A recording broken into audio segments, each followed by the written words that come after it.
Good evening, everyone. Welcome to the evening session, day 25 of 28 Days to a New Consciousness. And we begin, of course, right now, hosted here live on the Awaken the World page. And I am, of course, I'm Garen. Yeah, I gotta find what my last name was again. Because I just got to share it with you, but I'm gonna have to find it. So you're gonna have to give me 1 minute here as I quickly look it up.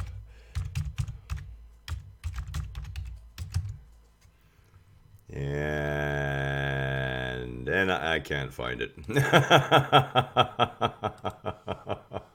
I'll find it later and I'll post it as soon as I figure out how to pronounce it. So, Michelle is here. Good evening, Michelle. So nice to see you. So, what has today been about? Well, today is about understanding that there's ways of working with ego, and they can be fun.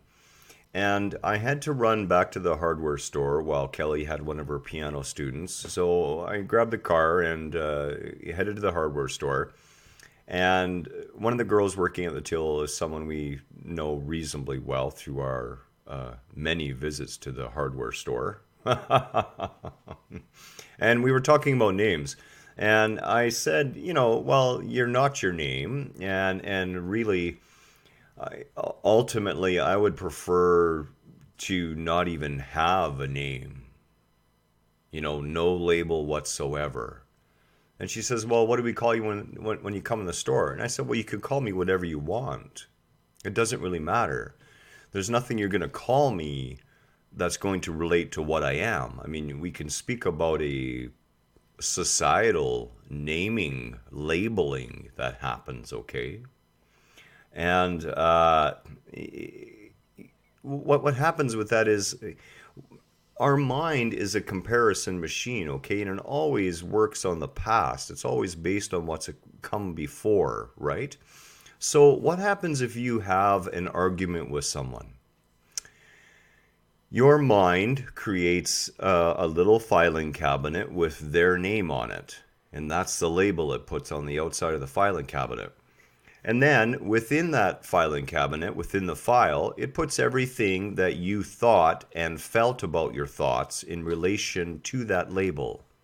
The argument, maybe you thought the person was a bastard or whatever the case may be. That's all there. It's all filed in your head, whether you're consciously aware of it or not. And what happens after that? Well, let's say 2 weeks go by and you run into the person again. And they're in a totally different state of mind. They're happy. They're actually happy to see you. But you, in your unconsciousness, and when I'm speaking of this, we're speaking of the average person and what happens. One of the two involved, sometimes both of them involved, will unconsciously reach into the filing cabinet with the label and pull up all the past experiences and all the ways they felt and thought about them, and that actually becomes overlaid on the present moment. The past gets overlaid on it. And in that, you queer the experience, and the degree to which the experience is queered will determine to the degree of unconsciousness. So how does this relate to ego?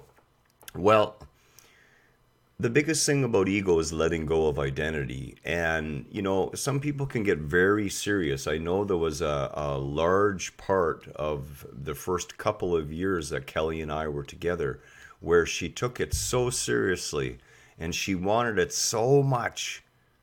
And she would get so frustrated with herself, grrr, which is about as mad as Kelly ever gets, actually. It's kind of cute. In order to hoping to get this result. And of course, that seriousness actually keeps you from the result. So how do you work with ego still? And we're going to talk about some ego games you can play with yourself to help raise your awareness of what's going on.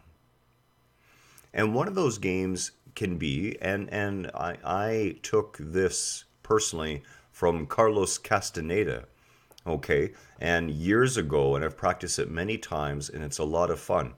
If you have the opportunity, you can, for example, dress as a beggar, pour a can of old beer over yourself, and go be a street person in a neighborhood where other people know you as your normal self.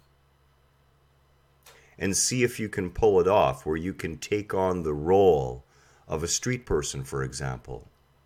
Or travel to a different city for an afternoon and meet people and give yourself a totally fictitious identity and life story. And see if you can fall into the role and watch what happens with the mind. You know, I've done this on yeah, Michelle. So you've read a little bit of Carlos Castaneda, hey? There's a little bit of trippy stuff in there, which quite frankly, was kind of nice in the 70s. But there's a lot of good information in there, and the techniques for releasing your egoic identity, releasing the roles, are a big help. So, and you're not doing these to harm anyone or anything else at all.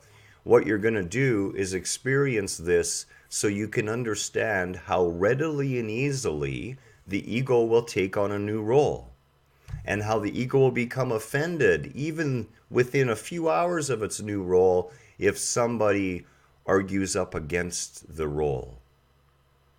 It's simply amazing. And what that does is it helps make you aware of how easily you buy into roles as your identity. So that's one little trick you can do. And of course, you should always be aware that you may get caught if you're doing it in a community where people know you. And I got to tell you that I have done it so convincingly that as long as I didn't speak, I was perfectly fine. But if I dared open my mouth and do anything else but mumble, people would catch on to my voice. So that's a simple little trick you can do. The other trick you can do is remove your own label on a daily basis.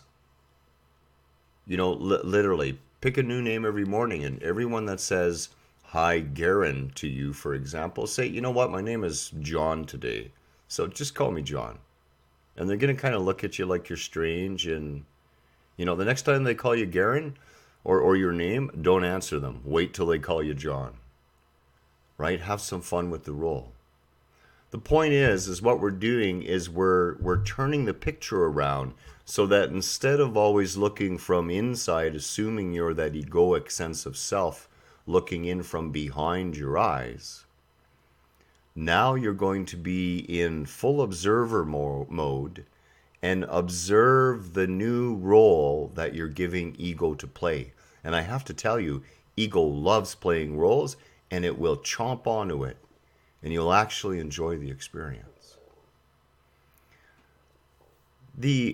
Another simple way that you can work with your egoic sense of self and help reduce the pain body and reduce your attachment to things, okay, is to practice what I call reverse attachment.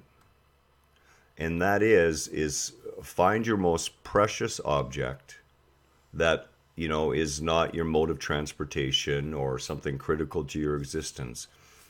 My last one that I gave away was the Bhagavad Gita, and I had it wrapped in a beautiful red silk cloth that a friend had given to me from India. Find your most precious possession, spend some time with it, and then give it away to someone. Just let it go. Practice letting things go. It's really easy to give away the things that we're like, I'm kind of finished with that anyways.